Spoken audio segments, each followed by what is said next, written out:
Hello दोस्तों, आप सभी का मिशन गवर्नमेंट टीचर एचपी में स्वागत है।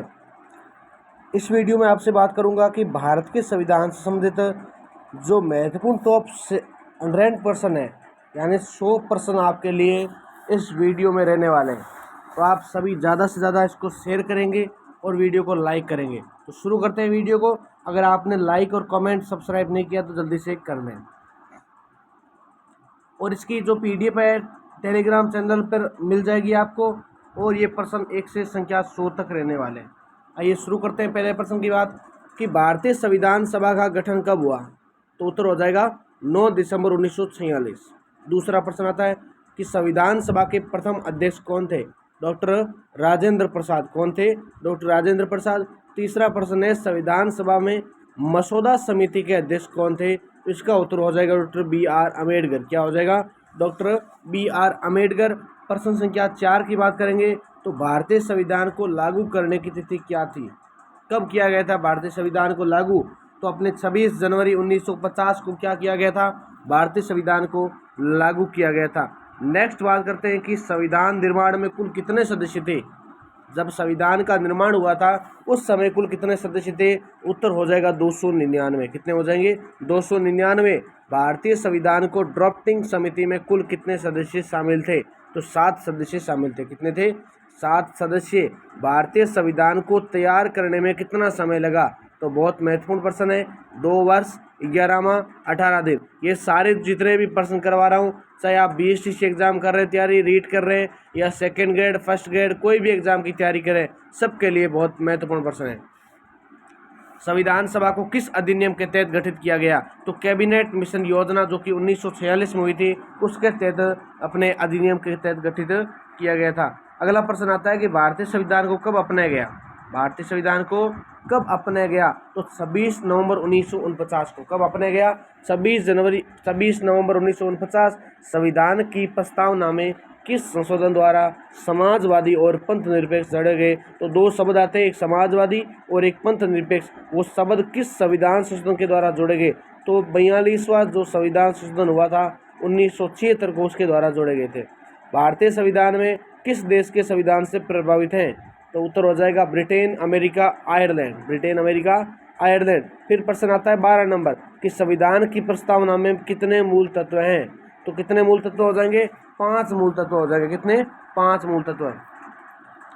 प्रश्न संख्या 13 भारतीय संविधान में कुल कितने भाग हैं।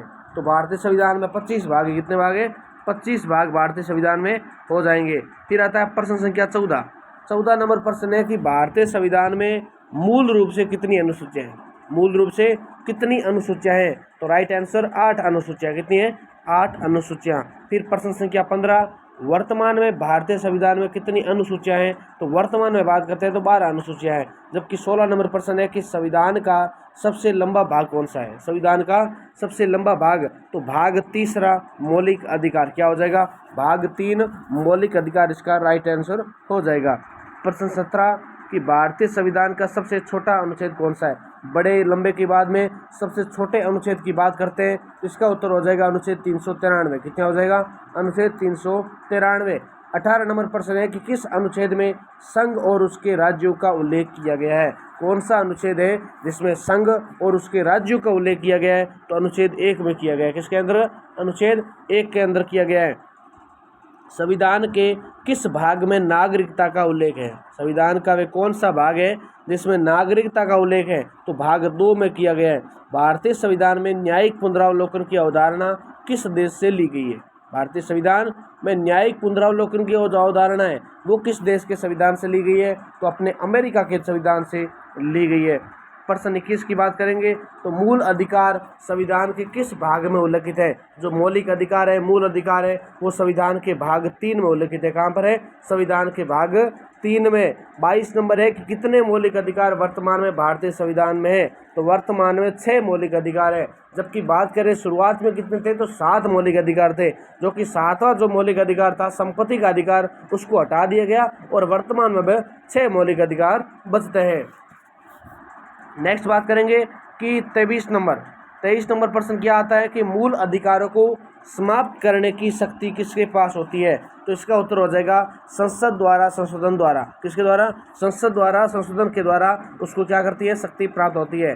24 नंबर है अनुच्छेद 14 किससे संबंधित है? तो अनुच्छेद जो 14 है वो समानता के अधिकार से संबंधित है। समानता के अधिकार से अनुच्छेद 14 संबंधित है। अभिव्यक्ति की स्वतंत्रता किस अनुच्छेद में आती है? उत्तर हो जाएगा अनुच्छेद 19। क्या हो जाएगा? अनुच्छेद 19। 26 नंबर प्रश्न है कि शिक्षा का अधिकार किस अनुच्छेद में जोड़ा गया? तो शिक्षा का अधिकार अनुच्छेद 21(1) में जोड़ा गया। किस में जोड़ा गया? शिक्षा का अधिकार अनुच्छेद 21(a) में जोड़ा गया। फिर आता है 27 नंबर क्वेश्चन कि अनुच्छेद 32 किससे संबंधित है? जो अनुच्छेद 32 है वो संवैधानिक उपचारों के अधिकार से संबंधित है। किससे? संवैधानिक उपचारों के अधिकार से संबंधित माना गया है। 28 नंबर है मूल कर्तव्य संविधान के किस भाग में है? जो मूल कर्तव्य है वो संविधान के किस भाग में? तो मूल कर्तव्य संविधान के भाग 4(a) में है। कितने में? संविधान के भाग 4(a) में या के बोल दो। जबकि मौलिक कर्तव्य किस संशोधन द्वारा जोड़े गए? तो अपने 42वें संविधान संशोधन 1976 के द्वारा जोड़े गए थे। अगला 30 नंबर क्वेश्चन, वर्तमान में संविधान में कितने मौलिक कर्तव्य हैं? तो वर्तमान में संविधान में कुल कितने मौलिक कर्तव्य हैं? 11 मौलिक कर्तव्य। कितने? 11 मौलिक कर्तव्य इसका राइट आंसर हो जाएगा। 31 नंबर प्रश्न है केंद्र और राज्यों के बीच शक्तियों का विभाजन किस अनुसूची में किया गया है? तो 7वीं अनुसूची। किसकी? 7वीं अनुसूची में किया गया है। अगला क्वेश्चन 32 नंबर 32 नंबर क्वेश्चन कि संसद को संविधान में संशोधन करने की शक्ति किस अनुच्छेद से दी गई है? तो अनुच्छेद 368। राष्ट्रपति शासन अनुच्छेद के किस अंतर्गत आता है? तो कौन से अनुच्छेद के अंतर्गत आता है राष्ट्रपति शासन? अनुच्छेद 356। तो आपको पता होना चाहिए मुख्य रूप से राष्ट्रपति के पास 3 मौलिक जो अनुच्छेद होते हैं उसके द्वारा क्या करता है ये शासन लगाता है। एक तो पहला राष्ट्रपति शासन हो गया 356। इससे पहले 352 में क्या लगाता है ये? राष्ट्रीय अगर विद्रोह हो जाए, कोई प्रकार का युद्ध हो जाए, युद्ध की आशंका, भारी आक्रमण हो जाए तो 352 के तहत, जबकि वित्तीय आपात की अगर घोषणा हो जाती है 360 के तहत लगाया जाता है। फिर आता है प्रश्न राज्यपाल की नियुक्ति कौन करता है? तो राज्यपाल की नियुक्ति अपने राष्ट्रपति के द्वारा की जाती है। भारत का संघ शब्द संविधान के किस अनुच्छेद में है? प्रश्न संख्या 35 कि भारत का संघ शब्द संविधान के किस अनुच्छेद में? अनुच्छेद 1 में संबंधित है। किसमें? अनुच्छेद 1 में। भारत के प्रथम राष्ट्रपति कौन थे? अगला प्रश्न बहुत महत्वपूर्ण, भारत के प्रथम राष्ट्रपति कौन थे? डॉक्टर राजेंद्र प्रसाद। कौन हो जाएंगे? डॉक्टर राजेंद्र प्रसाद। लोकसभा के सदस्यों का कार्यकाल कितने वर्ष का होता है? तो लोकसभा के जो सदस्य होते हैं उनका कार्यकाल 5 वर्ष का होता है। कितना होता है? 5 वर्ष का होता है। अगला 38 नंबर क्वेश्चन, राज्यसभा की अधिकतम सदस्य संख्या कितनी हो सकती है? तो 250 हो सकती है। कितनी हो सकती है? 250 इसका राइट आंसर हो जाएगा। फिर आता है प्रश्न 39, लोकसभा के अधिकतम सदस्य संख्या कितने हो सकती है? तो 552 हो सकती है। लोकसभा होती है उसमें अधिकतम सदस्य कितने हो सकते हैं? 552 हो सकते हैं। जबकि अगला 40 नंबर क्वेश्चन है, संविधान के अनुसार राष्ट्रपति की आयु न्यूनतम कितनी होनी चाहिए? तो न्यूनतम की राष्ट्रपति की आयु की बात करते हैं तो अपने 35 यानी 35 वर्ष होना अति महत्वपूर्ण माना गया है। प्रश्न संख्या 41, भारत के संविधान में नीति निर्देश तत्व किस भाग से है? तो नीति निर्देश तत्व भाग 4 में है। किसमें? भाग 4 में। संविधान में नीति निर्देश तत्वों की प्रेरणा किस देश से ली गई है? तो आयरलैंड से ली गई। कहाँ से ली गई है? आयरलैंड से। याद कर लेना किस अनुच्छेद में एकीकृत न्यायपालिका की बात कही गई है? तो एकीकृत न्यायपालिका की बात करते हैं तो अनुच्छेद 50 हो जाएगा। क्या हो जाएगा? अनुच्छेद 50 इसका बिल्कुल राइट आंसर है। किस अनुच्छेद में ये हो गया? संविधान में सामाजिक आर्थिक राजनीतिक न्याय, दोबारा देखिए, संविधान में सामाजिक आर्थिक राजनीतिक न्याय की गारंटी किस अनुच्छेद में है? तो अनुच्छेद 338 हो जाएगा। केवल क्या हो जाएगा? अनुच्छेद 38 राइट आंसर है। फिर अगला 45 क्वेश्चन क्या है कि संविधान में ग्राम पंचायतों की व्यवस्था किस अनुच्छेद से संबंधित है? तो संविधान में ग्राम पंचायत है उनकी जो व्यवस्था है वो किस अनुच्छेद में है? तो अनुच्छेद 40। क्या हो जाएगा? अनुच्छेद 40। समान कार्य के लिए समान वेतन की संकल्पना किस अनुच्छेद में दी गई है? प्रश्न 46, समान कार्य के लिए समान वेतन, उसकी संकल्पना अपने अनुच्छेद 39D में दी गई है। अगला प्रश्न आता है 47, शराब और मादक पदार्थों के निषेध से, शराब और मादक पदार्थों के निषेध से संबंधित नीति निर्देशक तत्व कौन सा है? तो अनुच्छेद 47। कौन सा हो जाएगा? अनुच्छेद 47 इज ए राइट आंसर। अगला प्रश्न आता है 48 कि 73वें संविधान संशोधन से संबंधित अनुच्छेद कौन सा है? तो अनुच्छेद 243। कौन सा हो जाएगा? अनुच्छेद 243 इज ए राइट आंसर। प्रश्न संख्या 49, अनुसूचित जाति एवं जनजाति के लिए विशेष प्रावधान किस अनुच्छेद में दिया गया है? जो अनुसूचित जाति है और जनजाति है उसके लिए जो विशेष प्रावधान किस अनुच्छेद में दिया गया है? तो अनुच्छेद 46। क्या हो जाएगा? जो लोग देख रहे हैं एक बार सभी लाइक कर दें, कमेंट कर दें और चैनल को सब्सक्राइब कर दें। जितने भी जुड़े हुए हैं एक बार सभी वीडियो को आगे आगे शेयर करते रहे ताकि और भी लोग देख सकें और अच्छे से अच्छे आप भी इसका रिवीजन कर सकें, क्योंकि बहुत महत्वपूर्ण प्रश्न है आप सभी के लिए, हर परीक्षाओं में काम आने वाले अपने ये टॉप 100 क्वेश्चन आपके लिए बहुत महत्वपूर्ण रहने वाले हैं। अगला प्रश्न है 50 नंबर कि राष्ट्रीय आपातकाल लगाने का प्रावधान किस अनुच्छेद में है? तो अनुच्छेद 352 इसका राइट आंसर है। भारत में राष्ट्रपति किस प्रकार निर्वाचित होता है? तो निर्वाचन मंडल द्वारा। किसके द्वारा? निर्वाचन मंडल द्वारा। ये भी पता होना चाहिए कि भारत में राष्ट्रपति को निर्वाचित जो मंडल के द्वारा कौन सी पद्धति होती है? तो एकल संक्रमणीय आनुपातिक मत प्रणाली के द्वारा राष्ट्रपति का निर्वाचन किया जाता है। फिर प्रश्न है 52, राष्ट्रपति की अधिकतम आयु सीमा कितनी हो सकती है? कोई सीमा नहीं होती है। बात करते हैं 53 क्वेश्चन की कि उपराष्ट्रपति की न्यूनतम आयु सीमा कितनी होनी चाहिए? अगला प्रश्न क्या है? उपराष्ट्रपति की न्यूनतम आयु सीमा कितनी होनी चाहिए? तो 35 वर्ष होनी चाहिए। जबकि राष्ट्रपति की न्यूनतम आयु कितनी होनी चाहिए? तो भी इसका राइट आंसर क्या होगा? 35 ईयर्स। क्या हो जाएगा? 35 वर्ष इसका बिल्कुल सही जवाब हो जाएगा। राष्ट्रपति अपनी इच्छा से इस्तीफा किसे सौंपता है? बहुत अच्छा प्रश्न है कि राष्ट्रपति अपनी इच्छा से इस्तीफा किसे सौंपता है? तो उपराष्ट्रपति को सौंपता है। किसको सौंपता है? उपराष्ट्रपति को सौंपता है। अगला प्रश्न, राष्ट्रपति के निर्वाचन से संबंधित विवाद कहाँ निपटाए जाते हैं? तो सर्वोच्च न्यायालय में निपटाए जाते हैं। क्या आंसर हो जाएगा? सर्वोच्च न्यायालय में निपटाए जाते हैं। फिर बात करते हैं प्रश्न संख्या 57। तो 57 नंबर प्रश्न क्या है कि भारत में राष्ट्रपति का वेतन किसके द्वारा निर्धारित किया जाता है? तो संसद द्वारा निर्धारित किया जाता है। फिर अगला प्रश्न है 58, भारत के पहले उपराष्ट्रपति कौन थे? तो भारत के पहले उपराष्ट्रपति डॉक्टर सर्वपल्ली राधाकृष्ण थे। कौन थे? डॉक्टर सर्वपल्ली राधाकृष्ण इसका राइट आंसर हो जाएगा। अगला प्रश्न है 59 कि राष्ट्रपति को शपथ कौन दिलाता है? तो राष्ट्रपति को शपथ भारत के मुख्य न्यायाधीश दिलाते हैं। कौन दिलाते हैं? भारत के मुख्य न्यायाधीश। राष्ट्रपति शासन अधिकतम कितने समय तक लगाया जा सकता है? राष्ट्रपति शासन अधिकतम कितने समय तक लगाया जा सकता है? तो राइट आंसर हो जाएगा 3 वर्ष के लिए। कितने वर्ष के लिए? 3 वर्ष के लिए इसका सही जवाब है। प्रधानमंत्री की नियुक्ति कौन करता है? तो प्रधानमंत्री की नियुक्ति अपने राष्ट्रपति के द्वारा की जाती है। बहुत प्रश्न महत्वपूर्ण है। प्रधानमंत्री की नियुक्ति कौन करता है? तो राष्ट्रपति के द्वारा प्रधानमंत्री की नियुक्ति की जाती है। फिर अगला प्रश्न है 62, भारत के प्रथम प्रधानमंत्री कौन थे? तो भारत के प्रथम प्रधानमंत्री थे पंडित जवाहरलाल नेहरू। कौन थे? पंडित जवाहरलाल नेहरू। अगला प्रश्न बात करते हैं 63 नंबर क्वेश्चन कि प्रधानमंत्री का वेतन किसके द्वारा निर्धारित किया जाता है? तो संसद के द्वारा निर्धारित किया जाता है। 64, मंत्रिपरिषद सामूहिक रूप से किसके प्रति उत्तरदायी होती है? तो उत्तर हो जाएगा लोकसभा। क्या हो जाएगा? लोकसभा इसका राइट आंसर। अगला 65 नंबर क्वेश्चन, मंत्रिमंडल की बैठक की अध्यक्षता कौन करता है? जो मंत्रिमंडल होता है उसकी जो बैठक होती है उसकी अध्यक्षता प्रधानमंत्री के द्वारा की जाती है। किसके द्वारा? प्रधानमंत्री के द्वारा की जाती है। भारत के संविधान में अटॉर्नी जनरल का उल्लेख किस अनुच्छेद में दिया गया है? अटॉर्नी जो जनरल होता है उसका उल्लेख किस अनुच्छेद में है? तो अनुच्छेद 76 में। किस में हो जाएगा? अनुच्छेद 76 इज राइट आंसर। अगला 67 नंबर क्वेश्चन, भारत का पहला उप प्रधानमंत्री कौन था? भारत का पहला उप प्रधानमंत्री कौन था? सरदार वल्लभ भाई पटेल। कौन था? सरदार वल्लभ भाई पटेल। अगला क्वेश्चन आता है 68 नंबर। आप सभी देखते रहिए कंटिन्यू, क्योंकि 100% बहुत महत्वपूर्ण होने वाले हैं सभी के लिए। तो संसद के दोनों सदनों की संयुक्त बैठक किसके द्वारा अध्यक्षता कौन करता है? तो लोकसभा अध्यक्ष करता है।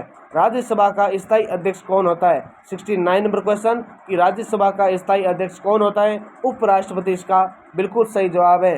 राष्ट्रपति किसकी सलाह पर मंत्रिपरिषद की नियुक्ति करता है? तो प्रधानमंत्री। इसकी हो जाएगा प्रधानमंत्री। भारत के उच्चतम न्यायालय की स्थापना कब हुई? भारत के उच्चतम न्यायालय की स्थापना कब हुई? तो उत्तर हो जाएगा 26 जनवरी 1950। क्या हो जाएगा? 26 जनवरी 1950 इसका बिल्कुल सही जवाब हो जाएगा। फिर अगला प्रश्न है 72 नंबर क्वेश्चन, भारत के सर्वोच्च न्यायालय के मुख्य न्यायाधीश की नियुक्ति कौन करता है? क्या प्रश्न है कि जो भारत का सर्वोच्च न्यायालय होता है उसके जो मुख्य न्यायाधीश होते हैं उसकी नियुक्ति कौन करता है? तो राष्ट्रपति ही करता है। कौन करता है? राष्ट्रपति करता है। उच्चतम न्यायालय के न्यायाधीशों की सेवानिवृत्त की आयु कितनी है? तो आयु हो जाएगी 65 वर्ष। क्या हो जाएगी? 65 वर्ष इसकी आयु बिल्कुल सही जवाब है। अनुच्छेद 141 किससे संबंधित है? अनुच्छेद 141 किससे संबंधित है? तो उच्चतम न्यायालय के निर्णयों की बाध्यता से संबंधित है। उच्चतम न्यायालय के जो निर्णय होते हैं उसकी बाध्यता से संबंधित माने गए हैं। संविधान का 75 नंबर क्वेश्चन ध्यान से देखें। संविधान का अनुच्छेद 124 किससे संबंधित है? संविधान का अनुच्छेद 124 किससे संबंधित है? उच्चतम न्यायालय का गठन से संबंधित है। किससे? उच्चतम न्यायालय के गठन से संबंधित माना गया है। अगला प्रश्न है 76 नंबर कि भारत में न्यायिक पुनरावलोकन की शक्ति किसे प्राप्त है? उच्चतम न्यायालय और उच्च न्यायालय इसका बिल्कुल क्या हो जाएगा? सही जवाब हो जाएगा। प्रश्न अगला आता है 77 नंबर क्वेश्चन कि पब्लिक जन इंटरेस्ट लिटिगेशन। क्या प्रश्न है? पब्लिक इंटरेस्ट लिटिगेशन की अवधारणा किससे संबंधित है? तो राइट आंसर हो जाएगा जनहित याचिका। क्या हो जाएगा? जनहित याचिका इसका बिल्कुल सही जवाब है। अनुच्छेद 226 किससे संबंधित है? अनुच्छेद 226, तो इसका उत्तर हो जाएगा उच्च न्यायालय की विशेष शक्तियों से। किसका हो जाएगा? उच्च न्यायालय की विशेष शक्तियों से संबंधित है। भारत का पहला मुख्य न्यायाधीश कौन था? तो भारत का पहला मुख्य न्यायाधीश हो जाएगा न्यायमूर्ति एच.जे. केनिया। तो अगला प्रश्न 80 नंबर, सर्वोच्च न्यायालय की संख्या अधिकतम कितनी हो सकती है? तो राइट आंसर हो जाएगा 34। क्या हो जाएगा? 34 इसका बिल्कुल सही जवाब है कि सर्वोच्च न्यायालय की जो संख्या होती है अधिकतम वो कितनी हो सकती है? 34। प्रश्न 31, भारतीय संविधान का सबसे लंबा अनुच्छेद कौन सा है? सबसे लंबा अनुच्छेद की बात कर रहे हैं तो अनुच्छेद 243 हो जाएगा। क्या हो जाएगा? अनुच्छेद 243 इज ए राइट आंसर। संविधान के अनुसार भारत में कितने प्रकार की आपात स्थितियां हैं? तो 3 प्रकार की। अनुच्छेद 352, 356, 360 इसका बिल्कुल सही जवाब है। संविधान में संशोधन की प्रक्रिया किस देश से ली गई है? तो दक्षिण अफ्रीका से। किससे ली गई है? दक्षिण अफ्रीका से। किस अनुच्छेद में विशेष विवाह अधिनियम का प्रावधान है? तो अनुच्छेद 44। क्या हो जाएगा? अनुच्छेद 44 इसका बिल्कुल सही जवाब है। अगला प्रश्न आता है 85 की संविधान में एक राष्ट्र एक नागरिकता की नीति किससे ली गई है? तो ब्रिटेन से ली गई है। दोबारा देखिए, संविधान में एक राष्ट्र एक नागरिकता उसकी जो नीति है वो किससे देश से ली गई है? अपने ब्रिटेन देश से ली गई है। ठीक है, अगले प्रश्न की ओर बात करते हैं। अगला प्रश्न आता है 86 कि राष्ट्रपति किस अनुच्छेद के तहत माफी दे सकता है? राष्ट्रपति किस अनुच्छेद के तहत माफी दे सकता है? अनुच्छेद 72।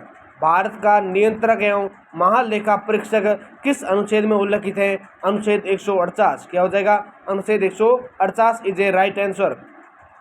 अगला प्रश्न, वित्त आयोग का गठन कितने समय में किया जाता है? तो वित्त आयोग का जो गठन होता है वो 5 वर्ष में या 5 साल के अंतर्गत किया जाता है।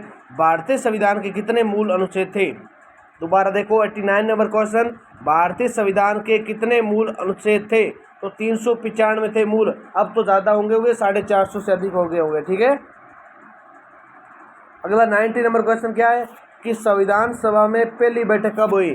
संविधान सभा की पहली बैठक कब हुई? तो 9 दिसंबर 1946 इसका सही जवाब है।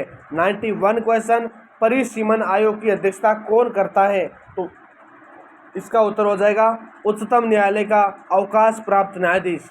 उच्चतम न्यायालय का अवकाश प्राप्त न्यायाधीश इसका सही जवाब है। राष्ट्रीय बाल अधिकार संरक्षण आयोग की स्थापना किस वर्ष की गई? तो वर्ष 2007 में की गई। तो वर्ष 2007 में की गई। लोक लेखा समिति की स्थापना कब हुई? 1921 में हुई थी। कब हुई थी? 1921 के द्वारा की गई थी। 1921 में की गई थी। अगला प्रश्न है 94 नंबर क्वेश्चन, लोक सेवा आयोग की स्थापना कब होती है? 1926 में की गई। कब की गई? 1926 में। 95 नंबर क्वेश्चन, ईवीएम का प्रथम बार प्रयोग कब हुआ? उत्तर हो जाएगा 1982 में। कब हुआ था? 1982 में। पंचायत समिति का प्रशासनिक प्रमुख कौन होता है? पंचायत समिति का प्रशासनिक प्रमुख कौन होता है? खंड विकास अधिकारी। कौन होता है? खंड विकास अधिकारी। ग्राम सभा की गणपूर्ति होती है 1/10 भाग। क्या होती है? 1/10 भाग इसका सही जवाब है। फिर आता है अगला 98 नंबर क्वेश्चन, कौन से संशोधन अधिनियम के द्वारा वस्तु एवं सेवा कर यानी जो जीएसटी उसको संवैधानिक दर्जा दिया गया? उत्तर हो जाएगा 101वां संविधान संशोधन अधिनियम। कौन सा हो जाएगा? 101वां संविधान संशोधन इसका बिल्कुल सही जवाब है। अगला 99 नंबर क्वेश्चन, सूचना के अधिकार की सर्वप्रथम मांग कहाँ पर की गई? तो राजस्थान में की गई थी। अगला प्रश्न है, सूचना का अधिकार संपूर्ण भारत में कब लागू हुआ? तो अगला इसका राइट आंसर हो जाएगा 12 अक्टूबर 2005। तो अंतिम क्वेश्चन था 100 नंबर, क्या था दोबारा देखिए कि सूचना का जो अधिकार है संपूर्ण भारत में कब लागू होता है? 12 अक्टूबर 2005। जबकि इसकी सर्वप्रथम मांग कहाँ पर की जाती है? तो राजस्थान में की जाती है। क्या की जाती है? राजस्थान में इसकी मांग की जाती है। तो दोस्तों ये थे अपने टॉप 100 क्वेश्चन जो कि आपको संविधान के बारे में संपूर्ण जो निचोड़ होता है उसका जो सारांश होता है 100 प्रश्नों में, जहाँ से प्रश्न बनने के पूरे चांस रहते हैं। और इन्हीं प्रश्नों में से कई बार परीक्षाओं में, चाहे रेलवे के एग्जाम हो गए, चाहे और भी आर्मी के एग्जाम हो गए, second grade, first grade, Rajasthan पटवार हो गया, चतुर्थ श्रेणी बीएसटीसी हो जाएगा, और कोई भी एग्जाम, जो भी आप एग्जाम की तैयारी कर रहे हैं, सब के सब जिसमें भी राजस्थान की पॉलिटी नामक या इंडिया की पॉलिटी टॉपिक दे रखा है वहाँ से ये क्वेश्चन आते हैं। अगर आपको ये सभी प्रश्न अच्छे लगे और आपको लगता है कि ये महत्वपूर्ण भूमिका निभाते हैं तो आप इस वीडियो को लाइक, चैनल को सब्सक्राइब जरूर करें। और आपके प्यार और विश्वास में सहयोग से ही मेहनत जारी रहेगी। आप सभी का बहुत बहुत धन्यवाद। इसी के साथ वीडियो को यहीं विराम देते हैं। आप सभी एक बार चैनल को सब्सक्राइब और लाइक ज़रूर करेंगे। इसी सोच के साथ शेयर भी करना है। और नेक्स्ट आप कोई भी एग्ज़ाम की तैयारी कर रहे हैं, या कॉलेज के एग्ज़ाम हो गए या गवर्नमेंट एग्ज़ाम, कोई भी चीज़ की तैयारी करें तो हर प्रकार के वीडियो हमारे यूट्यूब चैनल पर अपलोड किए जाते हैं, या लाइव क्लासें, प्रश्नोत्तरी, MCQ आते रहते हैं। आप इसके लिए हमारे यूट्यूब चैनल को सब्सक्राइब जरूर करें। जय हिंद, जय भारत।